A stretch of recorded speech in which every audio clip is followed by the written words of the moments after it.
रक्षा मंत्री राजनाथ सिंह ने चीन के किंगदाओ में आयोजित एससीओ यानी कि शंघाई सहयोग संगठन के रक्षा मंत्रियों की बैठक में आतंकवाद को लेकर अपना कड़ा रुख अपनाया। उन्होंने एक संयुक्त बयान पर हस्ताक्षर करने से इनकार कर दिया। इस बयान से आतंकवाद और क्षेत्रीय सुरक्षा जैसे महत्वपूर्ण मुद्दों पर भारत का रुख कमजोर हो जाता। संयुक्त बयान पर हस्ताक्षर नहीं करने का असर ये हुआ कि आतंकवाद के मुद्दे पर मतभेद के कारण एससीओ ने संयुक्त बयान जारी नहीं किया। एससीओ शिखर सम्मेलन में चीन, रूस, पाकिस्तान और भारत सहित संगठन के 10 सदस्य देशों के रक्षा नेता शामिल हुए। बैठक में क्षेत्रीय शांति और सुरक्षा, आतंकवाद विरोधी सहयोग और सदस्य देशों के बीच सैन्य सहयोग बढ़ाने पर ध्यान केंद्रित किया गया। बताया जा रहा है कि राजनाथ सिंह ने पाकिस्तान के रक्षा मंत्री ख्वाजा आसिफ से भी मुलाकात नहीं की। राजनाथ सिंह ने बैठक में आतंकवाद को स्टेट पॉलिसी टूल के रूप में इस्तेमाल करने की कड़ी निंदा की। उनका इशारा पाकिस्तान की ओर था।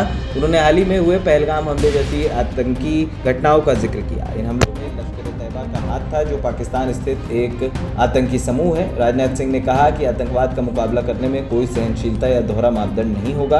उन्होंने उन लोगों के खिलाफ सामूहिक कार्रवाई का आह्वान किया जो आतंकवाद को प्रायोजित करते हैं, बढ़ावा देते हैं और संकीर्ण राजनीतिक उद्देश्यों के लिए इस्तेमाल करते हैं। वहीं राजनाथ सिंह ने कहा कि कुछ देश सीमा पर आतंकवाद को नीति के उपकरण के रूप में इस्तेमाल करते हैं और आतंकवादियों को आश्रय देते हैं। ऐसे दोहरे मापदंडों के लिए कोई जगह नहीं होनी चाहिए। एससीओ को ऐसे देशों की आलोचना करने में संकोच नहीं करना चाहिए। उनके बयान में इस बात पर जोर दिया गया कि शांति और समृद्धि आतंक के साथ नहीं रह सकते। उन्होंने एससीओ सदस्यों से इस खतरे के खिलाफ लड़ाई में एकजुट होने का आग्रह किया। रक्षा मंत्री ने आगे कहा कि आतंकवाद के किसी भी कृत्य को आपराधिक और अनुचित ठहराया जाता है, चाहे उनकी प्रेरणा कुछ भी हो, कभी भी, कहीं भी और किसी के द्वारा भी किया गया। एससीओ सदस्यों को इस बुराई की स्पष्ट रूप से निंदा करनी चाहिए। हम आतंकवाद के निंदनीय कृत्यों के अपराधियों, आयोजकों, फाइनेंसर्स और प्रायोजकों, जिनमें सीमा पार आतंकवादी भी शामिल हैं, उनको जवाबदेह ठहराने और उनके न्याय के कटघरे में लाने की आवश्यकता को दोहराते हैं। एएनपी टाइम्स की रिपोर्ट।